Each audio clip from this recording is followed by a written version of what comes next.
नमस्कार दोस्तों, मैं हूं सुरेश गुप्ता। आप सभी का स्वागत है मेरे चैनल पर। दोस्तों, इस फ्लैश फोटोग्राफी की सीरीज़ का ये चौथा लेसन है। 3 लेसन पहले हो चुके हैं जिसमें मैं आपको नॉर्मल फ्लैश, पावर चेंज होने वाली फ्लैश और टीटीएल फ्लैश के बारे में बताया था। आज हम आपको बात करेंगे कि फ्लैश के निकलने वाली लाइट किस तरह की होती है और उसे हम किस तरह से कंट्रोल कर सकते हैं सो दैट आपके जो आने वाली इमेजेस हैं उसके ऊपर एक अच्छा इफ़ेक्ट नज़र आए। दोस्तों, नॉर्मली जब हम फोटोग्राफी करते हैं फ्लैश को कैमरे पर लगाकर, तो अगर मान लीजिए अगर हमने फ्रंट फेस किया हुआ है फ्लैश का और इस तरह से शूट करते हैं, तो ये जो सामने से निकलने वाली लाइट जो है फ्लैश की, वो सीधा ऑब्जेक्ट के चेहरे पे पड़ती है और आप देखेंगे कि उसके फेस के ऊपर एक हल्का सा ग्रीसी इफेक्ट आता है। लाइट एकदम बिल्कुल फ्रंटल होने की वजह से शैडोज़ भी काफ़ी डीप आते हैं चेहरे पे, या तो हाइलाइट्स बहुत ज़्यादा होती हैं या शैडोज़ बहुत ज़्यादा होते हैं। मिड टोन बहुत कम होता है और किसी भी फोटोग्राफ में आप देखेंगे मिड टोन ही जो होता है वो सबसे ज़्यादा अच्छा इफेक्ट लाता है। तो हमारी जो फ्रंटल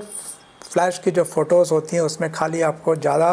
कंट्रास्ट दिखाई देगा, आपको हाइलाइट्स दिखाई देंगे और शैडोज़ दिखाई देंगे। तो इस चीज़ को एलिमिनेट करने के लिए फ्लैश को निकलने वाली लाइट्स को हम तरह तरह की चीज़ों से रिफ्लेक्ट करके सब्जेक्ट के ऊपर भेजते हैं और इस पूरे प्रोसीजर को हम बाउंस लाइट इफेक्ट बोलते हैं। मतलब हमारी जो फ्लैश की लाइट होती है वो किसी एक सरफेस से रिफ्लेक्ट होकर उसके बाद फिर हमारे सब्जेक्ट पर पहुंचती है, तो उसमें जो एक हार्शनेस रहती है लाइट की वो ख़त्म हो जाती है। उसकी जो एक स्प्रेड होता है लाइट का बिल्कुल यूनिफॉर्मली चारों तरफ स्प्रेड होती है। जैसे कि मान लीजिए अगर मैं इसको अभी ऐसा कर दूं और इसके बाद अगर मैं इसको शूट करता हूं, तो ये लाइट मेरी जो पहले सीलिंग पर जाती है, सीलिंग पर जाने के बाद फिर बाकी दूसरी सरफेस पे आती है, तो उससे क्या होता है कि लाइट के अंदर की जो एक हार्शनेस रहती है वो ख़त्म हो जाती है। तो इस वाले इफ़ेक्ट को हम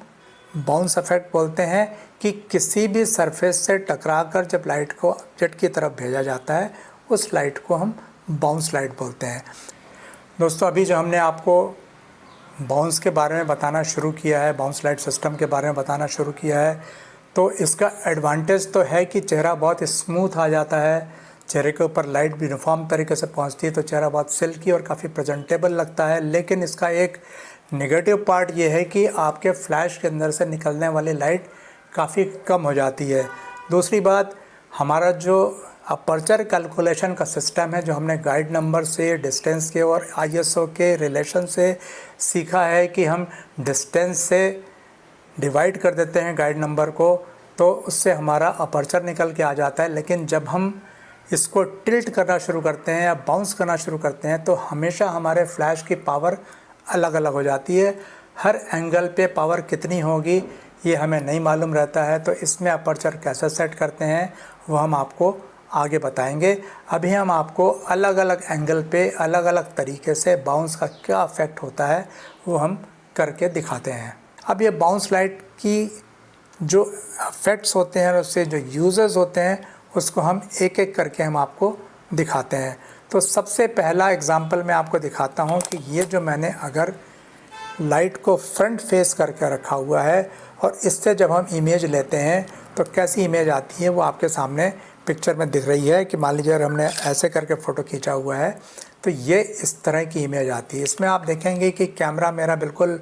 फ्रंट में है और ये जो फेस के ऊपर जो चारों तरफ जो एक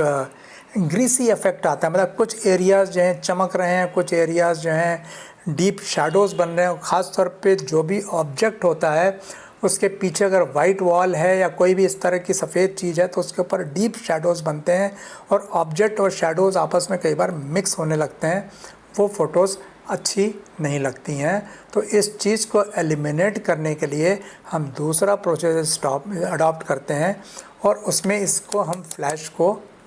टॉप में कर देते हैं और हमारे सर के ऊपर अगर कोई सीलिंग है, वाइट सरफेस है, तो उससे टकरा के जब हमारी फ्लैश आती है तो आप देखिएगा क्या इफ़ेक्ट पड़ता है। तो ये जो मेरा दूसरा फ़ोटोग्राफ है इसमें आप देखिए कि मैंने इसमें छत से टकरा के लाइट को सरफेस के ऑब्जेक्ट के ऊपर डाला है, तो छत से जब लाइट टकरा कर वापस आती है तो फेस के ऊपर बिल्कुल एक यूनिफॉर्म लाइट आती है। उसमें आपको कहीं भी ऐसे डीप शैडोज़ नज़र नहीं आएंगे, कहीं भी ऐसे बहुत ज़्यादा कंट्रास्ट नज़र नहीं आएगा। मैक्सिमम फेस आपको मिड टोन वाला फेस नज़र आएगा और यूनिफॉर्मिटी चेहरे के ऊपर रहती है। जैसे कि इस वाली फ़ोटो में आप देख रहे हैं कि चेहरे के ऊपर बिल्कुल एक अच्छी यूनिफॉर्म लाइट पड़ी हुई है, चेहरा बिल्कुल हर तरफ से एक जैसा एक्सपोज दिख रहा है। लेकिन इस वाली जो सिस्टम होती है, जो हम छत से बाउंस करते हैं, उसमें एक छोटी सी प्रॉब्लम ये आती है कि कभी कभी हमारी चूँकि आँखें थोड़ी सी अंदर की तरफ हैं, तो जब टॉप से लाइट रिफ्लेक्ट होकर वापस हमारे जब फेस पे आती है तो कई बार हमारे ये जो फोरहेड होता है उसके शेडोज़ जो है आँखों के ऊपर पड़ते हैं, तो ये वाला एरिया हमारा जो होता है वो थोड़ा सा डार्क हो जाता है, जैसा कि आपको इस फ़ोटो में नज़र आ रहा है। तो उस चीज़ को एलिमिनेट करने के लिए इस फ्लैश के अंदर एक बाउंस कार्ड होता है, इसको हम बाहर निकाल देते हैं। और इसको बाहर निकालने के बाद जब हम इसके फ़ोटो खींचते हैं तो देखिएगा हमारी लाइट ऊपर तो जाती ही जाती है, लेकिन साथ में इस वाले बाउंस कार्ड से रिफ्लेक्ट होके फेस के ऊपर जाती है। तो उस केस में क्या होता है कि जैसे हम इस तरह से फ़ोटो खींचते हैं तो आधी लाइट हमारी इस बाउंस कार्ड से रिफ्लेक्ट होके आपके फेस पे आती है और आधी लाइट जो है सीलिंग से रिफ्लेक्ट होके आपके फेस के ऊपर आती है। तो ये देखिए इस वाली फ़ोटो में जो ये वाला इफ़ेक्ट हमने दिया है, इसमें क्या हुआ है कि हमारे बाउंस कार्ड से लाइट रिफ्लेक्ट होकर फेस पे गई है और टॉप की सीलिंग से भी रिफ्लेक्ट होकर लाइट आई है। तो उसकी वजह से क्या हुआ कि आँखों के नीचे जो हल्के से काले गड्ढे थे वो अब रिमूव हो गए हैं। आपका फेस भी क्लियर दिख रहा है, आँखें भी शार्प दिखाई दे रही हैं और फेस बिल्कुल एक यूनिफॉर्म लाइट को लिए हुए है। लेकिन अब क्या होता है कि कई बार ऐसा होता है कि हमारे पास सीलिंग नहीं है, मान लीजिए, या सीलिंग है भी तो बहुत ऊंची है, या हम कहीं बाहर काम कर रहे हैं जहाँ पे सीलिंग इस तरह से नहीं है, या सीलिंग अगर है भी तो बहुत डार्क कलर की है। तो इन तरह के सिचुएशंस में आप सीलिंग से फ्लैश को रिफ्लेक्ट नहीं कर पाते हैं। तो उस केस में हम क्या करते हैं कि हमारी फ्लैश को हम हल्का सा एंगल दे देते हैं। तो इस एंगल को देने की वजह से क्या होता है कि ये वाली लाइट जो यहाँ से निकल रही है ये सीधा हमारे इस बाउंस कार्ड पर टकराती है और बाउंस कार्ड से टकरा के वो सीधा फिर आपके फेस के ऊपर आती है। और ये तरह की जो लाइट होती हैं ये फंक्शंस में, इवेंट्स में काफ़ी प्रेफर की जाती हैं, क्योंकि जब आप आउटडोर में काम करते हैं तो आपके पास सीलिंग नहीं मिलती है, कोई टॉप सरफेस नहीं मिलती है, तो वहाँ मोस्टली हम इस तरह के लाइट यूज़ करते हैं। और इसमें देखिएगा जब हम फ़ोटो खींचते हैं तो हमारी लाइट इस वाले बाउंस कार्ड से टकरा कर आपके फेस पर आती है। तो ये वाली तस्वीर में देखिए आप, इस वाली तस्वीर में हमने ये वाला सिस्टम यूज़ किया है जिसमें लाइट हमारी बाउंस कार्ड से टकरा कर आपके फेस पे आ रही है। हालांकि इस वाली लाइट में और जो टॉप से रिफ्लेक्ट होकर लाइट आती है इसमें थोड़ा सा फ़र्क आता है, क्योंकि जितनी ज़्यादा लाइट की यूनिफॉर्मिटी टॉप बाउंस में आती है उतनी ज़्यादा यूनिफॉर्मिटी जो है फ्रंटल में नहीं आती है। लेकिन जो आपकी डायरेक्ट फ्रंट लाइट होती है उससे ये वाली लाइट बहुत ज़्यादा अच्छी होती है। चेहरा आपका शार्प आता है, चेहरे पर एक यूनिफॉर्म लाइट आती है और आपका सब्जेक्ट भी बिल्कुल वेल इल्यूमिनेटेड नज़र आता है, हार्श शैडोज़ नहीं बनते हैं और इस तरह की पिक्चर जो है काफ़ी ज़्यादा पसंद की जाती है। तो most of the professional photography में, इवेंट फ़ोटोग्राफी में इसी तरह का फ्लैश यूज़ किया जाता है, जिसमें कि हम इसको करीब करीब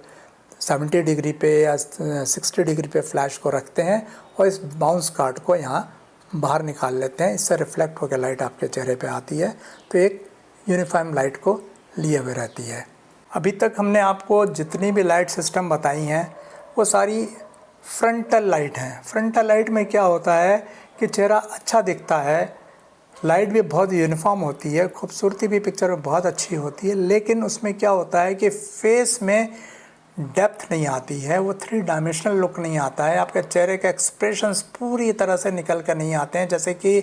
हमारे फेस के ऊपर जो एक 3 डायमेंशनल लुक आना चाहिए वो फ्रंटल उसमें नहीं आता है। तो उसके लिए फिर हम क्या करते हैं, हमारी अगर फ्लैश में ये रोटेशन का अरेंजमेंट दिया हुआ, हमारा हेड जो होता है वो साइड में भी रोटेट कर सकता है। तो इसमें हम क्या करते हैं कि फ्लैश को हम सामने बगल वाली जो दीवार होती है उससे रिफ़्लेक्ट कराते हैं, और जब उससे रिफ़्लेक्ट करा के फ़ोटो खींचते हैं तो हमारी लाइट देखिए ये बगल वाली दीवार पे जाती है, बगल वाली दीवार से होके फिर आपके साइड वाले तरफ के चेहरे पे आती है। तो आपका चेहरा जो होता है वो आधा तो ज़्यादा इल्यूमिनेट होता है, और उसके बाद यही लाइट रिफ्लेक्ट होकर सामने वाली दीवार पे जाती है और वहाँ से लौट के भी आपके चेहरे पे आती है। तो आपके चेहरे का आधा पोर्शन ज़्यादा एक्सपोज होता है और आधा पोर्शन थोड़ा कम एक्सपोज होता है। तो जो हमारी जो पोर्ट्रेट फ़ोटोग्राफी में क्या होता है कि हम एक तरफ एक्सपोज ज़्यादा करते हैं और एक तरफ थोड़ा सा कम एक्सपोज करते हैं, या दूसरी तरफ से रिफ्लेक्टर लगाकर लाइट को बाउंस कराते हैं, तो वो वाला इफेक्ट आपके फेस पर आएगा और आपके फेस में एक 3 डायमेंशनल लुक आता है, जो कि देखने में बहुत अच्छा होता है। ख़ास तौर पे अगर आपको ब्राइडल पोर्ट्रेट लेना हो या किसी का भी पोर्ट्रेट लेना हो, तो उस केस में आप अपनी फ्लैश को साइड वाली वॉल से बाउंस करा के ऑब्जेक्ट के फेस पर डालिए, आपको बहुत अच्छा 3 डायमेंशनल लुक मिलेगा लाइट का। दोस्तों, कभी कभी ऐसी सिचुएशन भी आती है कि आप किसी ऐसी जगह पे शूट कर रहे हैं जहाँ ना तो साइड में वॉल है, ना ही टॉप में कोई सीलिंग है। जैसे मान लीजिए आप किसी गार्डन में शूट कर रहे हैं या किसी मंडप में शूट कर रहे हैं या किसी भी ऐसी बारात में शूट कर रहे हैं जहाँ पे कुछ भी ऐसा सरफेस नहीं है जिससे कि आप लाइट को बाउंस करा सके। तो ऐसी सिचुएशंस में फिर ये थोड़े से डिफ्यूज़र्स काम आते हैं। ये फ्लैश के साथ में मिलते हैं और अलग से भी मिलते हैं, बहुत सस्ते होते हैं, 250-300 रुपए के आते हैं। इसको आप ख़रीद सकते हैं और अपनी फ्लैश के ऊपर इसको माउंट कर सकते हैं। तो इसमें भी अगर आप किसी भी एंगल से शूट करते हैं, मान लीजिए आपने इस एंगल से शूट किया, although it's a frontal light, लेकिन उसके बाद भी अगर मान लीजिए आप यूज़ करेंगे इसको, तो इसमें से जो निकलने वाली लाइट रहती है वो काफ़ी डिफ्यूज़ होकर फेस पर आती है। जैसा कि आप इस पिक्चर में देख रहे हैं, इसमें हमने ये वाला फ्लैश यूज़ किया है विथ अ डिफ्यूज़र। तो आप देखिए चेहरे के ऊपर पहुंचने वाली जो लाइट है वो काफ़ी डिफ्यूज़ हो गई है और फेस के ऊपर एक यूनिफॉर्मिटी लाइट की नज़र आ रही है। तो ऐसे सिचुएशंस में जहाँ आपके पास बाउंस करने के लिए कोई अरेंजमेंट नहीं हो, वहाँ आप इस तरह के कैप्स को लगा सकते हैं फ्लैश के ऊपर, आपको बहुत अच्छी फेस के ऊपर क्रीमी इफेक्ट मिलेगा देखने के लिए। दोस्तों, बाय चांस कभी अगर ऐसी सिचुएशन आती है कि आपके पास ये डिफ्यूज़र भी ना हो और अगर आप चाहते हैं अपनी लाइट को थोड़ा सा डिफ्यूज़ करना, तो आप कोई भी एक white item, white tissue paper या आप एक रुमाल ले लीजिए और रुमाल को डाल दीजिए फ्लैश के ऊपर, और इस तरह से रुमाल को डाल के इसको एक रबर बैंड से टाई कर दीजिए। और उसके बाद भी अगर आप पिक्चर लेंगे तो आपको काफ़ी सॉफ्ट लुक देखने को मिलेगा। ऑल्दो लाइट काफ़ी इसमें दब जाएगी, लेकिन फिर भी इसके अंदर से निकलने वाली जो लाइट है वो आपके चेहरे पे बड़े यूनिफॉर्म तरीके से जाएगी और आपका एक बहुत ही सिल्की इफेक्ट वाला फेस पिक्चर में आएगा। तो दोस्तों, जैसा आपने देखा कि हर एंगल पे जैसे हमने इसको बाउंस किया तो लाइट का जो लेवल है, लाइट की जो पावर है, लाइट जो फेस पर आ रही है उसकी इंटेंसिटी कुछ और होती है। जब हम इसको इस तरह से लगा के करते हैं और 45 डिग्री से या 70 डिग्री से जब करते हैं तो हमारे लाइट की इंटेंसिटी कुछ और रहती है, और उसके बाद जब हम इसको बिल्कुल इस तरह से करके खींचते हैं तो हमारे लाइट की इंटेंसिटी कुछ और होती है। तो इस तरह की जो लाइट अलग अलग चेंज हो रही है, इसके हिसाब से बार बार अपर्चर कैलकुलेट करना थोड़ा सा मुश्किल काम होता है, क्योंकि गाइड नंबर तो आपका फिक्स्ड है जो फ्लैश का, लेकिन वो जितनी बार आप इसको चेंज कर रहे हैं पोजीशन, उसके हिसाब से गाइड नंबर चेंज हो जाता है। तो एक तरीका तो ये है कि आपके जितने भी इसके सिस्टम्स हैं, जैसे कि आपने अगर फ्लैश को छत की तरफ किया है तो सीधा सीधा जब आप इसको बाउंस करते हैं सीलिंग से, तो थंब रूल के हिसाब से इसके गाइड नंबर को आप हाफ़ कर दीजिए। मान लीजिए 100 फीट की आपकी गाइड नंबर की फ़्लैश है तो उसको 50 कर दीजिए, और 50 करने के बाद जो डिस्टेंस कैलकुलेशन होगा वो आपकी फ़्लैश से सीलिंग का डिस्टेंस और सीलिंग के बाद फिर आपके ऑब्जेक्ट का डिस्टेंस, दोनों का ऐड कर दीजिए, और दोनों के ऐड करने के बाद जो नंबर आता है उसको आपके नए वाले जो गाइड नंबर है उससे डिवाइड कर दीजिए। वो जो आता है वैल्यू वो आपका इसके साथ में लगने वाला अपर्चर होगा। तो मान लीजिए अगर आपकी 100 गाइड नंबर की फ़्लैश है और आपने 7.1 अपर्चर लगाया हुआ है बिना किसी डिफ्यूज़र के या बिना किसी बाउंस इफेक्ट के, तो अब आप उसको 100 को सीधा सीधा गाइड नंबर को 50 कर देंगे और 50 के बाद आपका डिस्टेंस मान लीजिए आपकी फ्लैश से छत का डिस्टेंस 4 फीट है और अगेन फिर छत से वापस आपका डिस्टेंस 5 फीट है, तो 4 और 5 9 फीट हो जाता है। 9 को 50 से डिवाइड कर दीजिए तो आपकी जो वैल्यू आती है वो अपर्चर आप फ्लैश में कैमरे में लगा दीजिएगा तो आपकी सही पिक्चर आएगी। लेकिन धीरे धीरे जैसे जैसे आप इसको चेंज करते जाएंगे बार बार आपका गाइड नंबर चेंज होता जाएगा, उसी के हिसाब से आपका अपर्चर भी चेंज होना मांगेगा। क्योंकि उसमें आप देखेंगे कि टॉप से जब आपने रिफ्लेक्ट किया था तो आपकी पिक्चर कुछ और आएगी, फ्रंट से किया था तो कुछ और आएगी, साइड से किया था तो पिक्चर कुछ और आएगी। तो उसमें एक तरीका तो ये है कि आप 1-2 ट्रायल शॉट ले लीजिए और उसके बाद जो सही आता है वो लगा लीजिए। लेकिन ये सारी एक्सरसाइज जो है ना काफ़ी पेनफुल होती है, नियर टू एक्यूरेसी होती है लेकिन एक्यूरेट नहीं होती है। इसीलिए मैं सारे अपने व्यूअर्स को सजेस्ट करता हूं कि जब भी आप इस तरह की फ़ोटोग्राफी करते हैं आप अपने पास एक TTL फ्लैश ज़रूर रखिए। TTL फ्लैश में क्या होगा कि जैसे ही आप उसको अपने TTL मोड में डाल देंगे, आप चाहे टॉप से बाउंस करें, चाहे फ्रंट से करें, चाहे साइड से करें, वो अपने आप लाइट की इंटेंसिटी को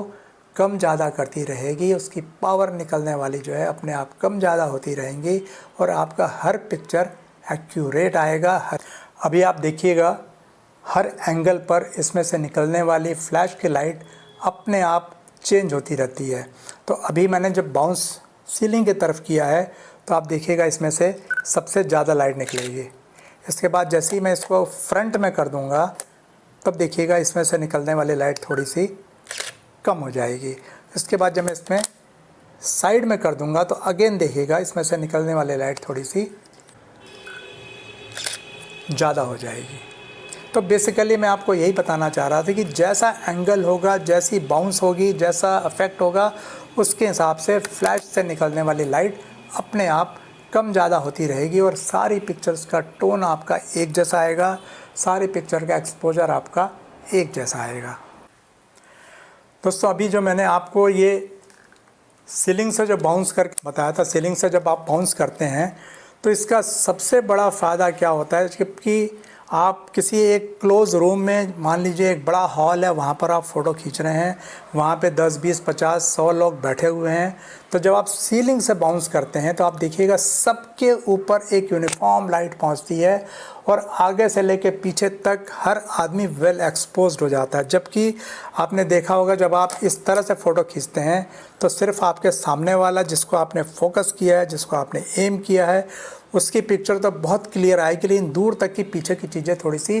डार्क हो जाती हैं। लेकिन ये टॉप बाउंस में सबसे बड़ा फ़ायदा ये होता है कि आपके उस पर्टिकुलर एरिया में करीब 5 फीट आगे, 5 फीट पीछे, 5 फीट दाएं, 5 फीट बाएं, जितना भी एक एरिया है, क्लोज रूम का जो एरिया है, वहाँ पर हर कोई जो है बिल्कुल एक जैसे एक्सपोजर के दायरे में आता है। क्योंकि लाइट पहले आपकी पूरी सीलिंग पे जा रही है और सीलिंग से पूरे कमरे में स्प्रेड हो रही है, तो वहाँ पे सब जगह वो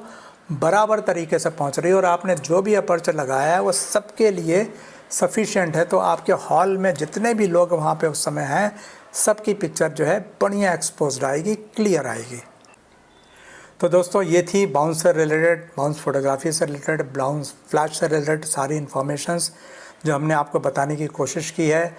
बाउंस करके अगर आप जब भी फ़ोटोज़ खींचेंगे आपकी फ़ोटो में एक अलग तरह की यूनिफॉर्मिटी आएगी, आपका चेहरा बहुत अच्छा आएगा, फेस सबके बहुत अच्छे आएंगे, ग्लैमरस फेस आएगा, यूनिफॉर्म आएगा।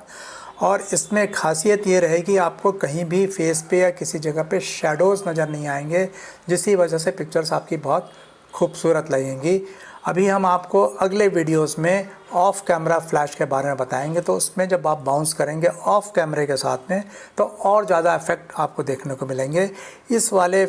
एपिसोड में हमने क्लियर करने की कोशिश की है कि अगर आपको बाउंस इफेक्ट डालना है पिक्चर में, बाउंस लाइट करनी है, बाउंस फ्लैश यूज़ करनी है, तो अगर आप एक TTL फ्लैश का इस्तेमाल करेंगे तो आपके सभी पिक्चर्स में अच्छे एक्सपोजर आएंगे, एक जैसे एक्सपोजर्स आएंगे और आपको अपना अपर्चर फिक्स करने के लिए बहुत ज़्यादा मेहनत नहीं करनी पड़ेगी और कभी भी आपका कोई शॉट मिस नहीं होगा। तो दोस्तों आज के वीडियो में इतना ही,